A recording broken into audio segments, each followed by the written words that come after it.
everyone, welcome to my channel. Let's read and learn with Jyotsna.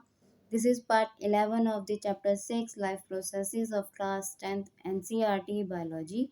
In this video, we will discuss the notes from the topic excretion. इससे पहले के जितने भी topics हैं इस chapter के उसके नोट्स मैं आपको प्रोवाइड कर चुकी हूँ, वो भी hand written notes with diagrams. और इस चैप्टर को हम एनसीईआरटी से वर्ड टू वर्ड रीड करके अच्छे से समझ के कंप्लीट कर चुके हैं। तो जिन्होंने भी वो वीडियोस नहीं देखी है प्लीज़ उनसे रिक्वेस्ट है कि उन वीडियोस को जाके ज़रूर देखिएगा।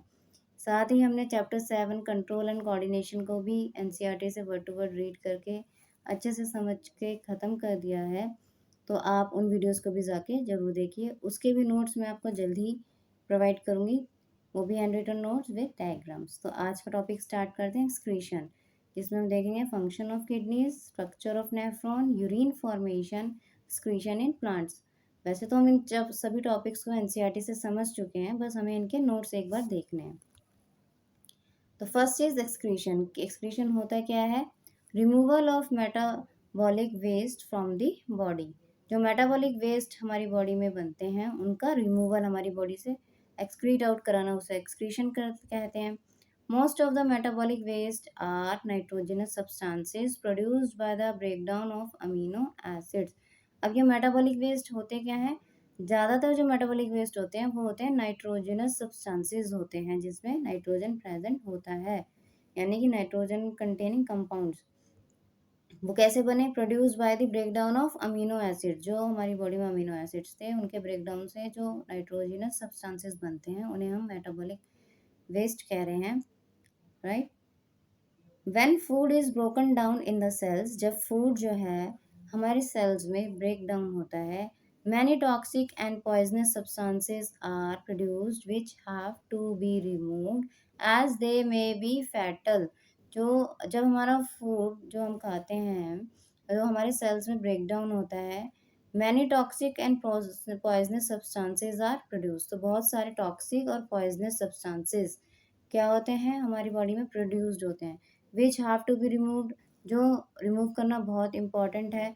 एज दे में बी फैटल, क्यों? क्योंकि वो क्या हो सकते हैं? फैटल हो सकते हैं। फैटल मीन्स जानलेवा हो सकते हैं हमारे लिए। If there concentration increases beyond certain limit, अगर उनकी कंसनट्रेशन जो है एक सर्टेन लिमिट से ज़्यादा हो जाएगी तब वो बिल्कुल फैटल हो जाएंगे हमारी बॉडी के लिए। The system responsible for these functions is known as excretory system. तो जो सिस्टम रिस्पॉन्सिबल है इस फंक्शंस के लिए, मतलब removal of these waste from our body, उसे हम क्या कहेंगे? एक्सक्रीटरी सिस्टम कहेंगे। एक्सक्रीशन इन ह्यूमन बींग्स कैसे होता है वो देखते हैं। सॉरी, इसमें एक्सक्रीशन की स्पेलिंग गलत है, सी मिस आउट कर दिया मैंने इसमें, सो सॉरी अबाउट दैट, उसको प्लीज़ इग्नोर कीजिएगा। तो एक्सक्रीशन इन ह्यूमन बींग्स में क्या था? It consists of 4 important parts. हमने देखा था कि 2 किडनीज होती हैं, 2 यूरेटर्स होते हैं, एक यूरिनरी ब्लैडर होता है और एक यूरेथ्रा होता है। अब ये कैसे होता है ये देख लेते हैं। तो ये देखिए, ये रही 2 किडनीज, ये जो ट्यूब लाइक स्ट्रक्चर्स हैं क्या हैं? यूरेटर्स हैं, ये यूरिनरी ब्लैडर है, और जो ये लास्ट का जो पार्ट है ये क्या है? यूरेथ्रा है, राइट। अब इनका क्या फंक्शन है, कैसे क्या है, वो हम नेक्स्ट में देखते हैं। और ऑल्सो ये जो रीनल आर्टरी है, रीनल पेल्विस है, रीनल वेन है, तो ये सब हम देख चुके हैं। आगे इनके फंक्शन हम देखते हैं। तो किडनीज क्या थी? They are the main excretory organs. कैसे ऑर्गन्स हैं? मेन एक्सक्रीटरी ऑर्गन्स हैं। Each kidney contains many tiny units called nephrons. दोनों किडनीज जो हैं बहुत सारे जो है छोटे छोटे यूनिट्स उनके अंदर होते हैं, उन्हें क्या कहते हैं? नेफ्रॉन्स। ये मैंने एनसीईआरटी पढ़ाते समय भी क्लियर किया था कि कंफ्यूज नहीं करना नेफ्रॉन्स और न्यूरॉन्स में।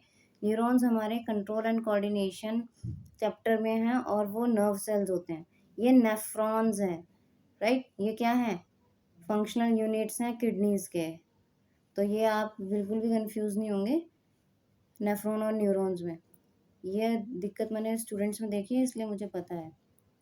तो क्या है? Nephron are main functional units that filter blood and remove the waste. Nephrons का क्या काम होता है? ये फंक्शनल यूनिट्स है मैंने बताया, और ये क्या करते हैं? ब्लड को फिल्टर करते हैं और रिमूव द वेस्ट, वेस्ट को रिमूव करते हैं।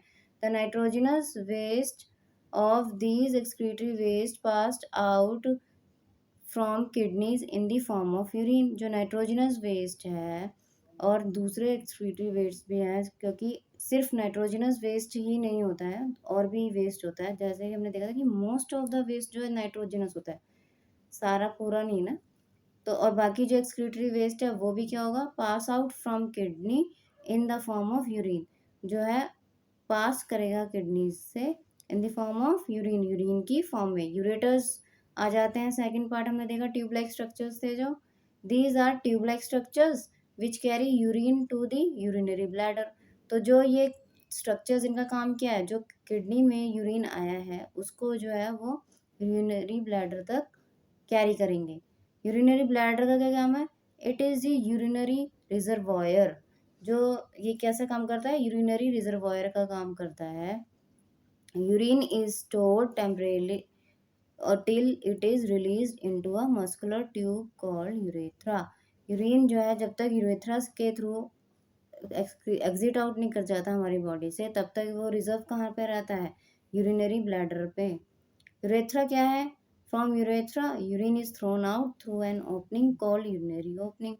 यूरेथ्रा क्या है, हमने देखा था यूरिनरी ब्लैडर के जस्ट नीचे था। Urinary is thrown out, urine जो है हमारी बॉडी से थ्रोन आउट हो जाता है थ्रू एन ओपनिंग, एक ओपनिंग से, जिसे हम यूरिनरी ओपनिंग कहेंगे। अब हमने ये देखना है kidney showing placement of nephron. तो देखिए ये किडनी का हमने लॉन्गिट्यूडनल सेक्शन है, काटा हुआ है उसको, तो अंदर से हमें कैसा स्ट्रक्चर दिखेगा, ये जो रीनल पेल्विस था वहाँ पे हमें दिख रहा था वो यहाँ है।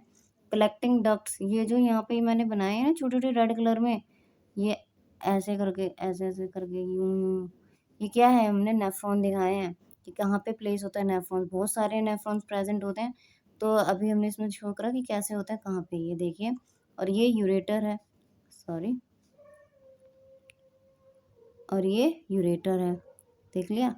ये किडनी थी, ये रीनल पेल्विस है, ये यहाँ पे नेफ्रॉन शो किए हैं, और कलेक्टिंग डक्ट भी है। कलेक्टिंग डक्ट जो हमारा नेफ्रॉन में ही होता है एक, वो अभी हम देखेंगे स्ट्रक्चर ऑफ नेफ्रॉन में। तो ये हमने देख लिया। नेक्स्ट पढ़ते हैं स्ट्रक्चर ऑफ नेफ्रॉन। नेफ्रॉन हमने पढ़ा था कि फंक्शनल यूनिट है, राइट, किडनीज की। और बहुत सारे नेफ्रॉन जो प्रेजेंट होते हैं दोनों ही किडनीज में, उनका हमने प्लेस भी देख लिया कि कहाँ पे होती हैं किडनीज में nephron. Nephron consist of बोमेंस capsule. Nephron के क्या क्या पार्ट्स हैं, बोमेंस capsule, glomerulus, a long tubule, और एक लंबी ट्यूब लाइक स्ट्रक्चर होता है। तो देख लीजिए ये जो यहाँ पे कैपिलर, ये बीच में रेड रेड बहुत सारा ऐसे है स्ट्रक्चर, वो क्या है, ग्लोमेरुलस है। ये हमारा बोमेंस कैप्सूल है, ये वाला पार्ट। और ये ट्यूबुलर फॉर्म है ना, ये क्या है, एक लॉन्ग ट्यूब्यूल है। ये होता है हमारा कलेक्टिंग डक्ट, जो अभी हम उसमें देख रहे थे, राइट। और ये जो रेड कलर में हमें दिख रही हैं, ये बहुत सारी कैपिलरीज जो होती हैं, उनका नेटवर्क होता है एक पूरा, ये हमने एनसीईआरटी में पढ़ा था इसके बारे में। तो ये कैपिलरीज हैं। वेराज ये जो नीचे ये ऐसे ऐसे जो स्ट्रक्चर बन रहा है यू शेप में, इसे हम कहते हैं लूप ऑफ हेनले। और ये क्या है, हमारी रीनल आर्टरी है, रीनल वेन है, फिल्ट्रेट जो है यहाँ से आएगा, राइट, और ऐसे इसके थ्रू कलेक्टिंग डक्ट्स के पास चला जाएगा, और ऐसे ही आगे प्रोसेस होके वो यूरेटर्स तक जाता है। कैपिलरी नेटवर्क देख लिया, लॉन्ग ट्यूब्यूल्स देख लिए, ग्लोमेरुलस देख लिया, सब देख लिया। अब देखते हैं ग्लोमेरुलस है क्या, इसका काम क्या है।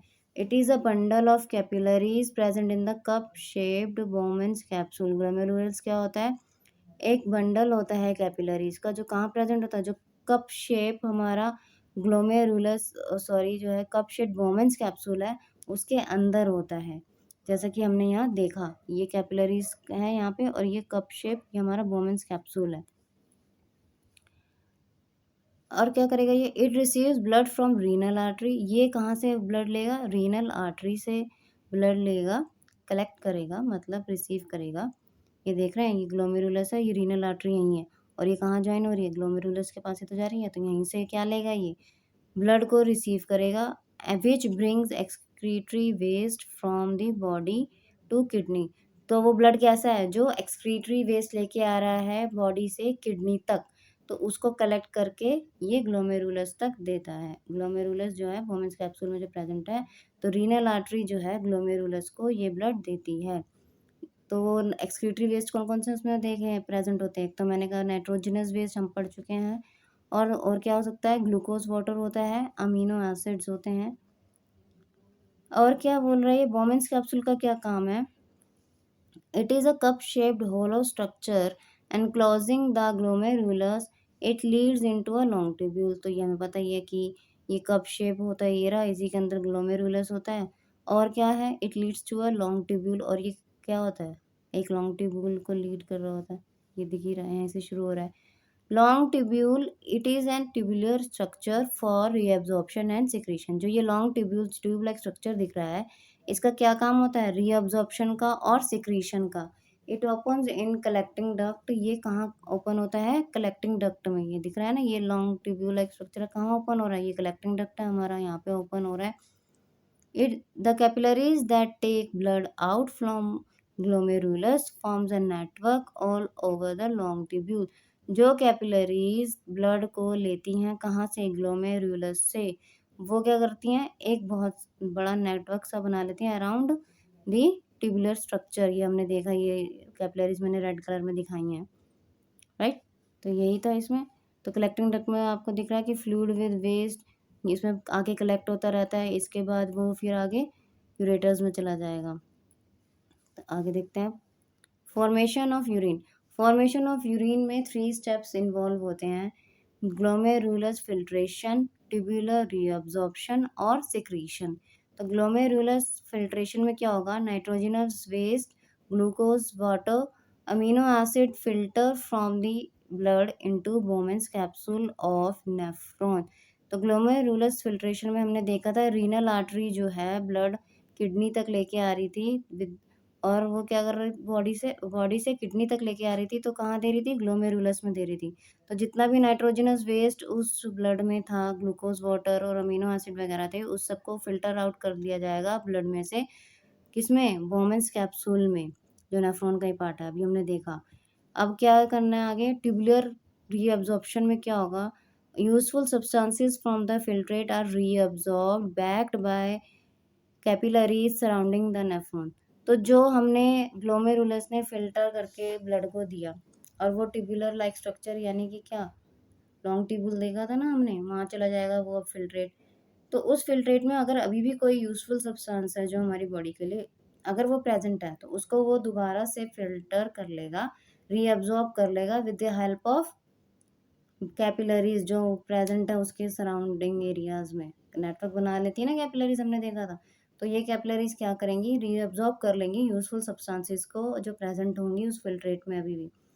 Secretion: urea, extra water, and salts are secreted into the tubule, which open up into collecting duct and then into the ureter.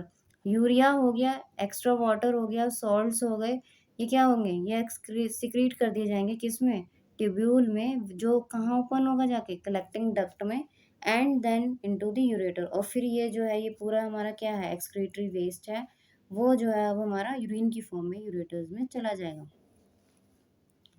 Next देखते हैं क्या है इम्पोर्टेंस ऑफ एक्सक्रीटरी सिस्टम। क्या होता है? It helps to excrete out waste product urea in the dissolve form from the blood. हमने देखा ही कि जो ये किस में हेल्प करता है? वेस्ट प्रोडक्ट को एक्सक्रीट आउट करने में हेल्प करता है हमारी बॉडी से। तो यहाँ पे किसकी बात हो रही है? यूरिया जो है, अभी अभी मैं देखा, यूरिया को जो है हमारी बॉडी से एक्सक्रीट आउट करता है in the dissolve form from the blood, right? It excretes poisonous substances like drugs, so toxins, etc. from the body. और किसे एक्सक्रीट आउट करता है? जितने भी पॉइजनस सब्सटेंसेस हमारी बॉडी में प्रेजेंट होंगे, जैसे कि ड्रग्स हो गए, टॉक्सिन्स हो गए, उन सबको भी हमारी बॉडी से एग्जिट आउट करवा देता है, एक्सक्रीट आउट कर देता है। It regulates blood pressure by controlling the fluid balance in the body. ये हमारे ब्लड प्रेशर को भी रेगुलेट करता है। कैसे करता है? By controlling the fluid balance in the body. Fluid का जो बैलेंस है उसे मेंटेन रख के, कंट्रोल करके। It maintains water equilibrium, pH equilibrium, ionic equilibrium of the blood and osmotic equilibrium. ये सारे ही इक्विलिब्रियम ये मेंटेन रखता है। कौन सा? वाटर का, पीएच का, आयनिक इक्विलिब्रियम ब्लड में, और ऑस्मोटिक इक्विलिब्रियम को। अब हम देखते हैं एक्सक्रीशन इन प्लांट्स। इसमें भी ज़्यादा नहीं था, वो हम पहले भी चैप्टर में देख चुके हैं। Plants use different strategies for excretion of different products. Plants जो है अलग अलग स्ट्रैटेजीज यूज करते हैं, किसके लिए? डिफरेंट प्रोडक्ट्स को एक्सक्रीट आउट करने के लिए। जैसे कि ऑक्सीजन और CO2 जो है डिफ्यूज होते हैं थ्रू स्टोमेटा के थ्रू। ये हम लाइफ प्रोसेस चैप्टर में स्टार्टिंग में देख चुके हैं। Excess water is removed by transpiration. Transpiration process भी हमने पढ़ा था कि इससे एक्सेस वाटर जो है रिमूव होता है through stomatal opening. Plants can even lose some of their old parts like old leaves and bark of tree. Plants जो है अपने कुछ पुराने पार्ट्स जो पुराने हो गए हैं, ओल्ड हो गए हैं, उनको लूज कर देता है, यानी उनसे गेट रिड ऑफ हो जाता है। जैसे कि पुरानी पत्तियां हो जाती हैं जो सूख के गिर जाती हैं। बार्क ऑफ द ट्री भी डेड सेल से बना होता है, आप सभी को पता है। Other waste products like resins and gums specially in old xylem cells which can also be lost by plants. और भी वेस्ट प्रोडक्ट्स होते हैं जैसे कि जिसको वो प्लांट जो है एक्सक्रीट आउट करता है अपनी बॉडी से in the form of resins and gums. Resins और गम्स की फॉर्म में जो है ये वेस्ट प्रोडक्ट को अपनी बॉडी से निकालते हैं प्लांट्स। जो ये कहाँ पे स्पेशली पाए जाते हैं? ये ओल्ड जाइलम सेल्स जो हैं उनमें पाए जाते हैं, right. Plants also secrete some waste substances into soil around them. Plants जो है कुछ वेस्ट सब्सटेंसेस सॉइल में भी सिक्रीट आउट कर देते हैं। और ऐसे ये सिर्फ इतना ही था एक्सक्रीशन इन प्लांट्स में। तो आई होप आपको समझ आया होगा और आपको ये अच्छा लगी होगी वीडियो हैंड रिटन नोट्स। और प्लीज़ जिन्होंने भी वो पहले की वीडियोस नहीं देखी हैं वो जाके ज़रूर देखिए। And don't forget to like, share and subscribe to my channel. Till then, good bye and take care of yourself. मिलते हैं नेक्स्ट वीडियो में।